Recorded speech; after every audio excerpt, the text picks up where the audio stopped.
তো বন্ধুরা আবারও একটা নতুন ভিডিও নিয়ে তোমাদের সামনে চলে এলাম। এই ভিডিওটা কাকে নিয়ে করছি? মন্দিরা এবং সোমনাথ দাকে নিয়ে। হ্যাঁ, জানি হয়তো আজকের এই ভিডিওটা সোমনাথ দা বা মন্দিরার কারোরই আমার এই ভিডিওটা ভালো লাগবে না। কারণ কি, কারোর কাছেই বারংবার আমি প্রতিটা ভিডিওতেই বলি, কারোর কাছেই কিন্তু কেনা গোলাম নয়। যেটা দেখবো সেটা নিয়ে কিন্তু অবভিয়াসলি ভিডিও করব।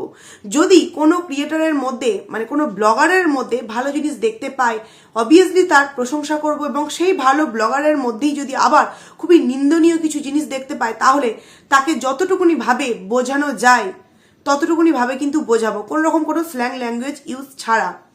তো hello guys, welcome to my channel. বন্ধুরা তোমরা কেমন আছো? আশা করছি খুব ভালো আছো, আর আমিও ভালো আছি। #পায়েল পরিবারের নতুন একটা ভিডিওই তোমাদেরকে অনেক অনেক স্বাগত জানাচ্ছি। আজকের এই ভিডিওতে অনেক কটা কথা তোমাদের সামনে একটু ক্লিয়ার ভাবে জানাতে চাই। কারণ কি, দুদিন আগেই একরকম ভিডিও দিচ্ছি, আবার দুদিন পর আর এক রকম ভিডিও দিচ্ছি। এটাতে অনেক ভিউয়ার্সের মনে অনেক রকম ক্ষোভ জন্মাচ্ছে যে হয়তো মানে দুগলিবাজি করছি, একবার ম্যান্ডিকে সাপোর্ট করছি, একবার ম্যান্ডিকে সাপোর্ট করছি না, মানে মন্দিরা করে পজিটিভ ভিডিও করছি, ম্যান্ডি করে নেগেটিভ ভিডিও করছি। এই রকমের অনেক ভিউয়ার্সদের মনে কিন্তু এরকম একটা সংশয় দেখা দিতে পারে। তো সেখানে আমি বলতে চাই যে দেখো, মন্দিরা একটা ভুল করেছে, এবং ভুল বলা চলে না, মারাত্মক ভুল, যেটা জেনে বুঝে করেছে, এবং সেখান থেকে তার ক্যারেক্টার একটু হলেও কিন্তু বোঝা যায় যে সে কিরকম ধরনের মেয়ে।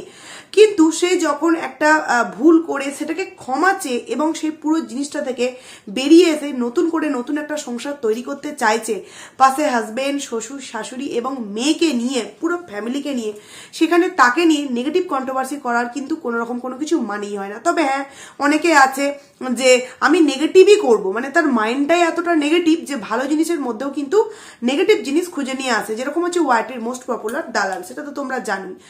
কিন্তু এই ভিডিওতে আমিও কিন্তু ধরতে গেলে এই ভিডিওটা মন্দিরা এবং সোমনাথ দাকে নিয়ে নেগেটিভ ভিডিওই করছি।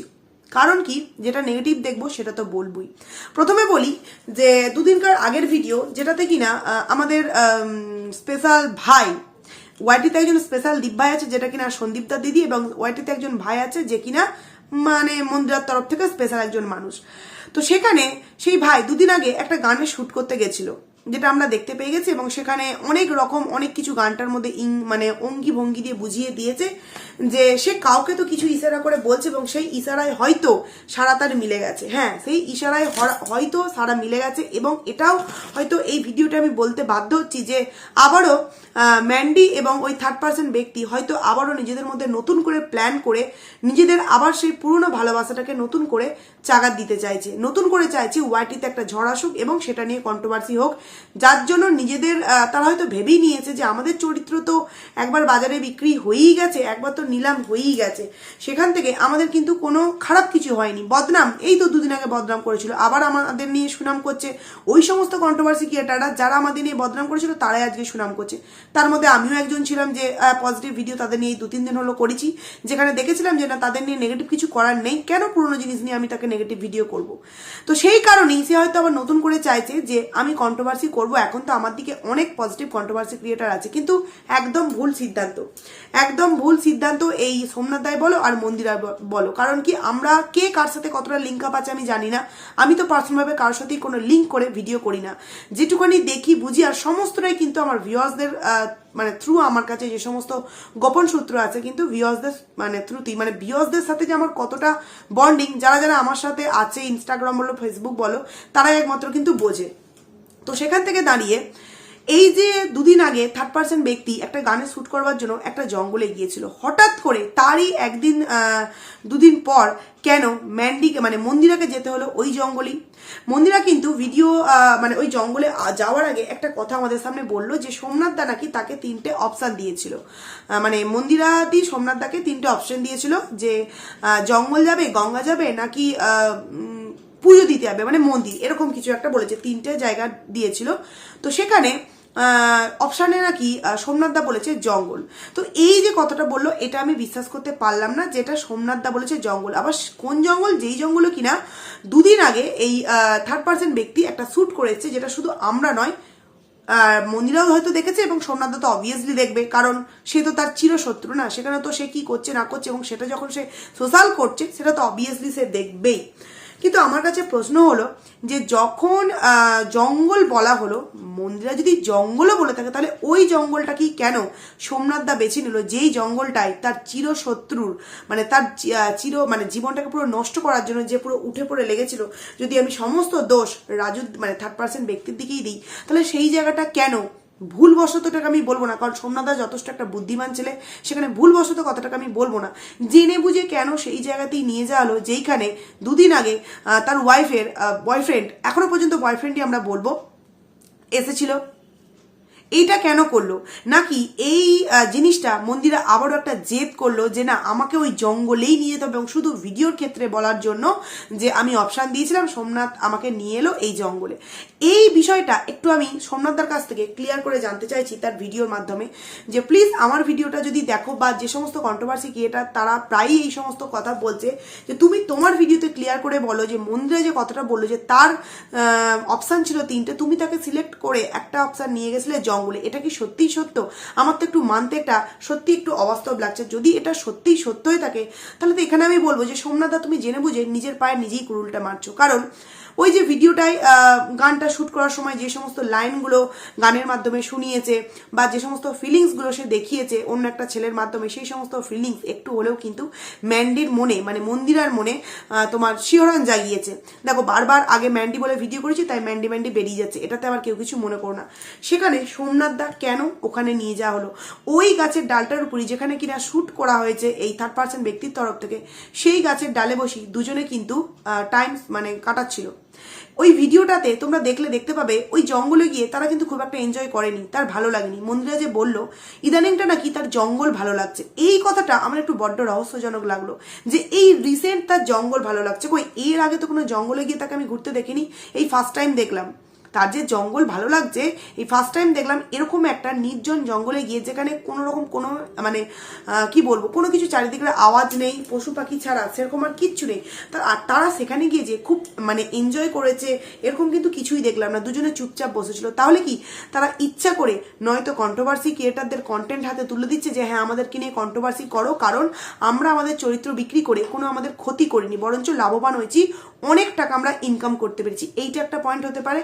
আর দ্বিতীয় পয়েন্ট হতে পারে যে মন্দিরা সোমনাথ দাকে ফোর্স করে ওই জঙ্গলে নিয়ে যাওয়া হয়েছে, যেখানে কিনা তার প্রেমিক দুদিন আগে মানে সরি তোমার প্রেমিক দুদিন আগে এসেছিল, সেইখানে আমিও গিয়ে আমি ওই জিনিসগুলোই সোমনাথের সাথে গিয়ে ফিল করতে চাই।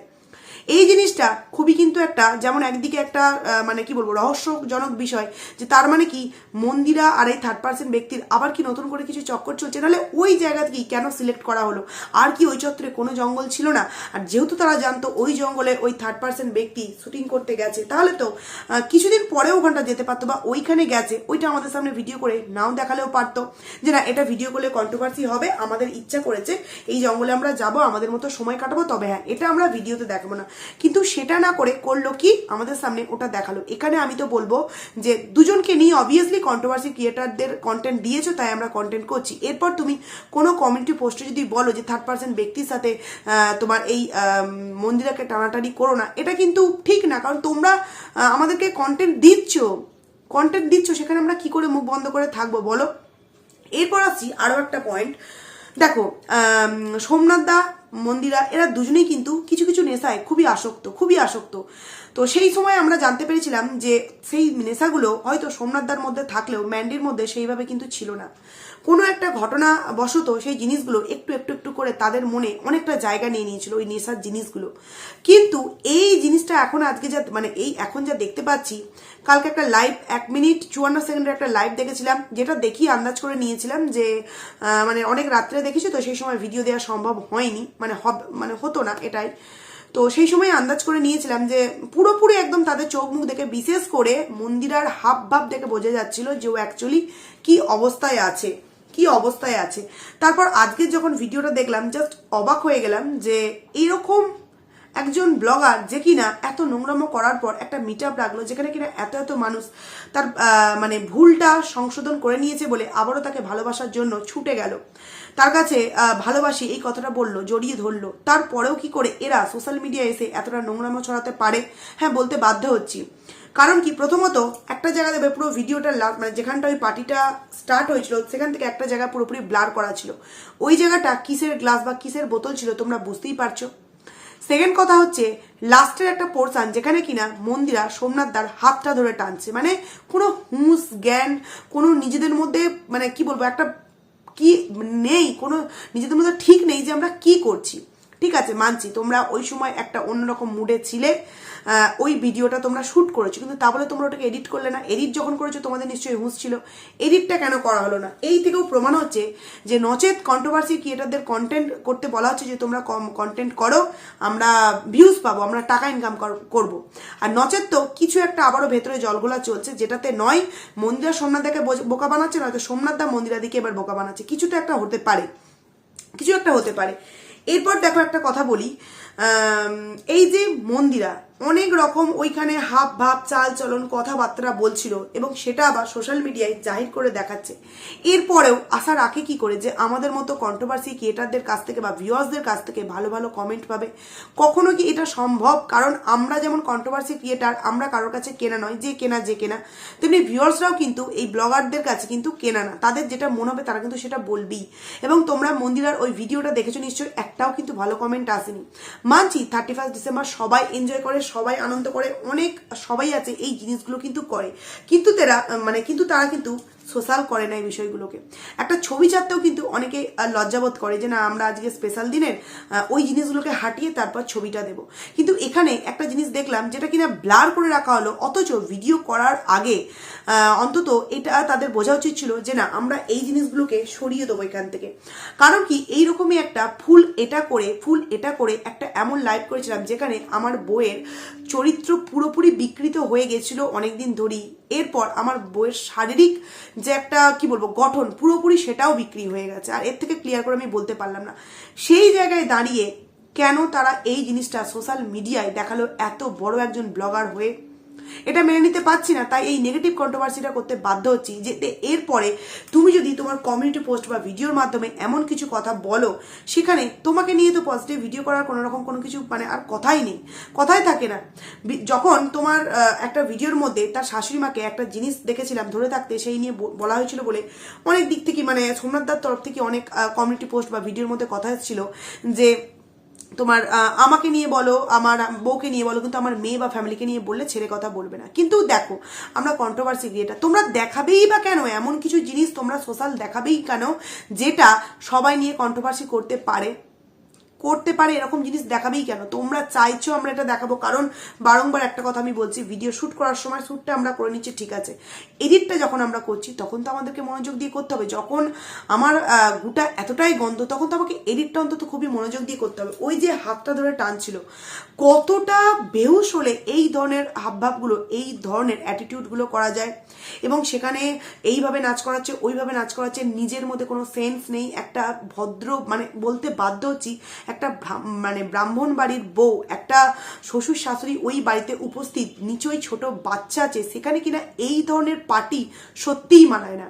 এগুলো সত্যিই মানায় না। আমাদের মতো ভদ্র ফ্যামিলিতে এগুলো তো মানায় না, তো দূরের কথা স্বপ্নেও আমরা ভাবতে পারি না সন্তানকে নিচেই রেখে ওপরে আমরা এই রকম ধরনের পার্টি করবো, কোনোদিনও ভাবতেই পারি না।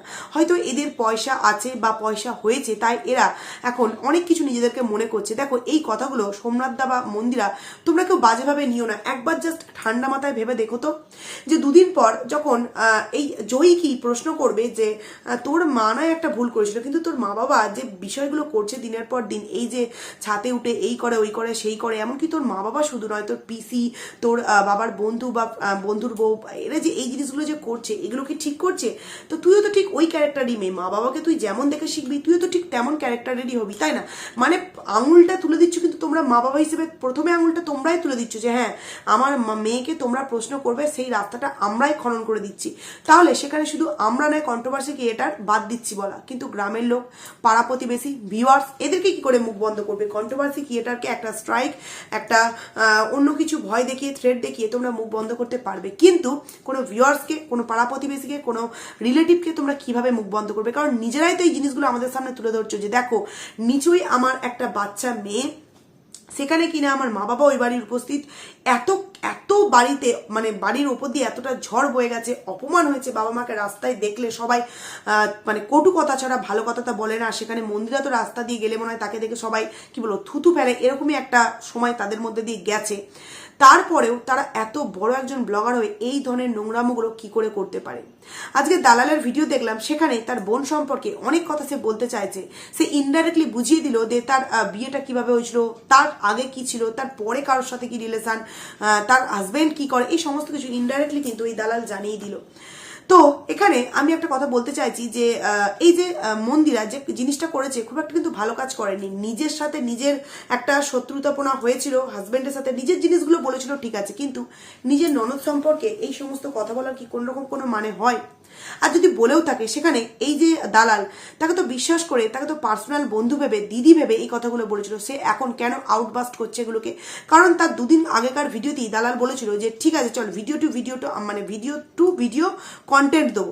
সেখানে এই যে দিদির বিষয়টা, দিদি তার হাজবেন্ড কি করে বিয়ের পর, আগে কার সাথে কি করতো, কিভাবে তাদের মধ্যে বিয়ে থা হয়েছিল, এই বিষয়গুলো নিশ্চয়ই কন্টেন্ট টু কন্টেন্ট হতে পারে না। তাহলে এ কিভাবে এই বিষয়গুলো নিয়ে ভিডিও করছে? তবে এখানে আমি দালালের থেকেও বেশি দোষ দেবো মন্দিরাকে, কারণ সে বলেছে, এবার এর বলার মুখ আছে, সেখানে তো সে বলবি, তাই না? তো এরা আগের ভুলটা তবু নয় মেনে নেওয়া যায় যে একটা মুহে পড়ে এই কথাগুলো সে বলেছে, কিন্তু এখন যে ঘটনাগুলো ঘটাচ্ছে, এই যে থার্ড পার্সন ব্যক্তি যেখানে শুটিং করতে গেল, সেখানে গিয়ে নির্জন জায়গায় ঘুরতে গেল এবং বললো, এটাও ইঙ্গিত দিল যে ইদানিংটা আমার জঙ্গল খুব ভালো লাগছে। কেন? থার্ড পার্সন ব্যক্তি জঙ্গলে গেছে বলে আবারও নতুন করে জঙ্গলটা ভালো লাগছে? কারণ আমরা শিটংয়ে গিয়ে শুনেছিলাম যে ওর জঙ্গল পছন্দ না, পাহাড় পছন্দ করতো, কিন্তু এবার থেকে ওর পাহাড়ও পছন্দ না, কারণ ওখানে গিয়ে ওর একটা খারাপ ঘটনা ঘটেছে তাই। কিন্তু এখন যেগুলো দেখছি, এগুলো কি সত্যিই মেনে নেওয়া যায় বন্ধুরা? এরপর যদি সোমনাথ দা বা মন্দিরাদির তরফ থেকে কোনো রকম কোনো কমিউনিটি পোস্ট আছে, তখন কিন্তু সেটা নিয়েও আমরা ভিডিও নামাবো, কারণ যেটা দেখেছি সেটা নিয়ে আমরা বলছি।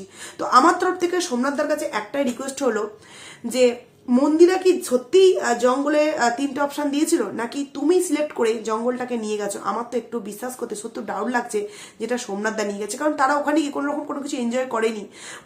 ওখানে মন্দির হয়তো ফোর্স করে নিয়ে গেছে, কারণ কি ওই যে থার্ড পার্সন ব্যক্তির সাথে সময়টা কাটাতে পারলো না বলে ওই সময়টা নিজের হাজবেন্ডের সাথে কাটালো, এবং কোথাও না কোথাও জানান দিল যে হ্যাঁ রাহুলকে, কোথাও না কোথাও জানান দিল থার্ড পার্সন ব্যক্তিকে যে হ্যাঁ আমি তোমাকে এখনো পর্যন্ত মনে প্রাণে ভালোবাসি, তোমার ডাকে আমি সাড়া দিতে রাজি আছি, তুমি শুধু একটিবার আমাকে আমার হাতটা ধরে এবং সিঁথিতে সিঁদুর দিয়ে তোমার বাড়ির বউ করে নিয়ে চলো, আমি সমস্ত কিছু ত্যাগ দিয়ে তোমার কাছে যেতে রাজি আছি।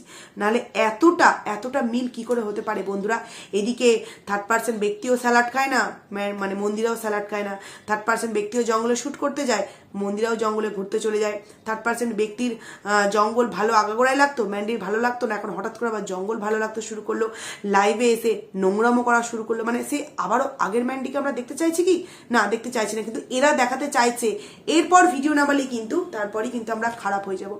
তো আমি রিকোয়েস্ট করবো সোমনাথ দাকে, আমার ভিডিওটা যদি তোমার চোখে পড়ে, খারাপভাবে কথাগুলোকে নিও না, একবার জাস্ট ভেবো যে মেয়েকে নিয়ে, ফ্যামিলিকে নিয়ে কথা বলার রাস্তা তুমিই খনন করে দিচ্ছ, সেখানে কেন আমরা বলবো না? কারণ পার্সোনালভাবে তো আমরা কেউ কারোর কাছে কেনা নেই না, তাহলে বলবো নাটা কেন? যেটা দেখবো সেটা তো নিয়ে বলবই, তাই না?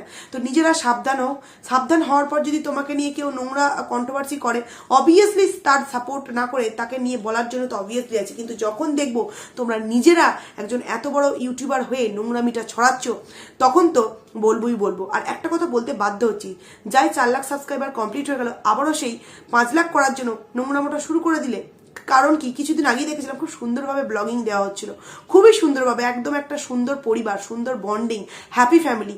যাই 4 লাখ কমপ্লিট হলো, তারপর আবারও সেই নোংরামো শুরু করে দিল। নাহলে এত বড় ইউটিউবার হয়ে যার এতটা ঝড় বয়ে গেছে, সেই মানুষটা কি করে সোশ্যাল মিডিয়ায় পা ধরে টানাটানি, হাত ধরে টানাটানি, কোলাকুলি, গলাগলি, মানে নোংরা ধরনের ডান্স 31 ডিসেম্বরে কি কেউ আর এনজয় করে না?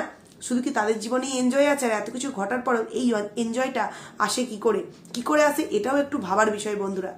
তো যাই হোক, চলো বন্ধুরা, ভিডিওটাকে আমি এখানেই এন্ড করছি।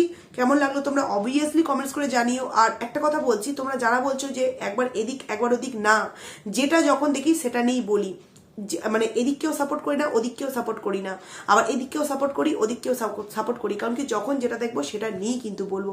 তাতে যদি আমার প্রিয় ভিউয়ার্সদেরও খারাপ লাগে, সত্যিই কিছু করার নেই। তো যাক, চলো ভিডিওটাকে এখানেই এন্ড করছি।